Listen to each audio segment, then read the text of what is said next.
सत्य आणि ज्ञानाचा प्रवाह,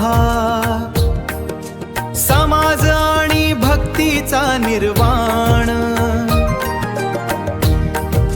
समर्थ लेखणी. नमस्कार, समर्थ लेखणी न्यूज मध्ये आपल्या सगळ्यांचं स्वागत. करमाळ शहरात सध्या भक्तिमय वातावरण आहे. संत नामदेव महाराज यांचा सोहळा सुरू आहे. या निमित्ताने शहरात अखंड हरिनाम सप्ताह सुरू आहे. सर्व नागरिक या सोहळ्यात सहभागी झाले आहेत. सकाळपासून ते रात्रीपर्यंत भजनाचा आवाज येत आहे. सप्ताहात दररोज विविध धार्मिक कार्यक्रम होत आहेत. शुक्रवारी विवेकानंद महाराज यांचं कीर्तन झालं. महाराजांनी आपल्या कीर्तनातून चांगला उपदेश दिला.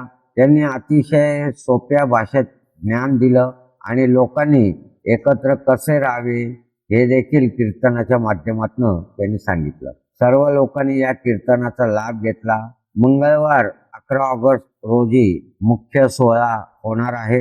या दिवशी महाराजांच्या प्रतिमेवर फुले वाहिली जातील.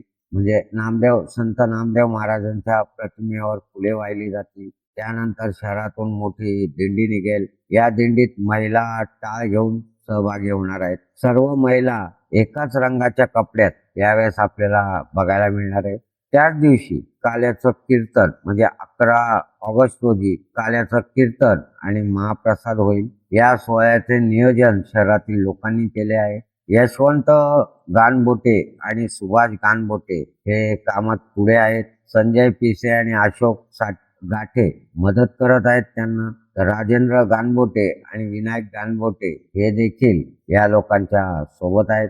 सतीश वनारसे आणि अशोक फुटाणे हे या कार्यक्रमाचं संपूर्ण नियोजन पाहत आहेत. पांडुरंग वडे, सागर वडे आणि श्याम वडे हे देखील अशोक फुटाणे आणि सतीश वनारसे यांना मदत करत आहेत. सोबतच इतर अनेक नागरिक सुद्धा या कार्यक्रमासाठी मदत करत आहेत. आयोजकांनी सर्व लोकांना एक विनंती देखील केली आहे. ती विनंती अशी आहे की सर्वांनी थोडा वेळ काढून या सोहळ्याला यावे, येऊन संत नामदेव महाराजांचा आशीर्वाद घ्यावा आणि मंगळवारी होणाऱ्या दिंडीला नक्की हजेरी लावावी. मी हेमंत केळकर, अविनाश जोशीसह समर्थ लेखणी, करमाळा.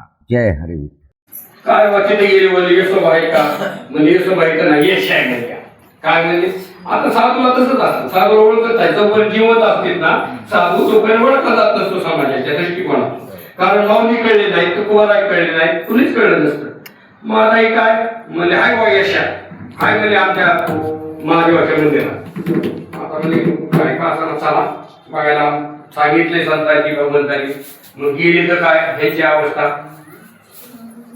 त्यांचा कुठून तरी भक्तांनी केलेला जोडा त्या जोड्यासहित पिंडीवर काय म्हणजे नामदेवानी डाव आहे म्हणजे ह्यांचा ह्यांनी मुठावून ठेवले म्हणले हे हा आणि म्हणजे नाही बाबा टाकून दिला नाही नाही मग आता देवता उपोषणच करायला बसला देव मला साधं नाही मला उठत नाही मला बिजाला बायको गेली म्हणजे आमचं काय व्हायला म्हणजे आम्हाला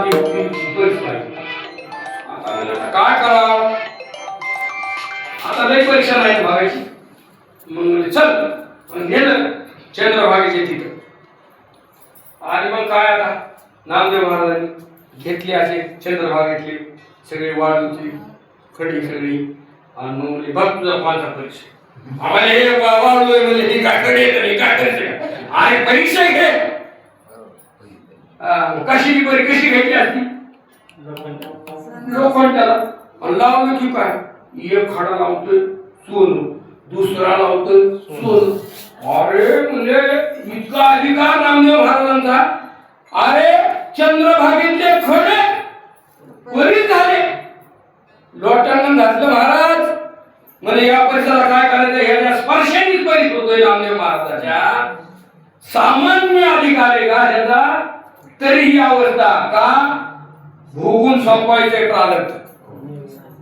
महात्मे भोगून संपत असेल प्रारब्ध बदल करता येतो त्याला बदल करता येत नाही असं नाही. त्यांच्या प्रारब्धात बदल करता येतो पण बदल करायचा नाही. कारण हा ईश्वराचा नियम आहे. केले कर्म झाले तेच भोगणार नाही. तेच आम्हाला ते भाग्य नाही आम्हाला ते भोगून संपवायचे प्रारब्ध. कारण नाही संपलं तर परत यावं लागते जन्माला.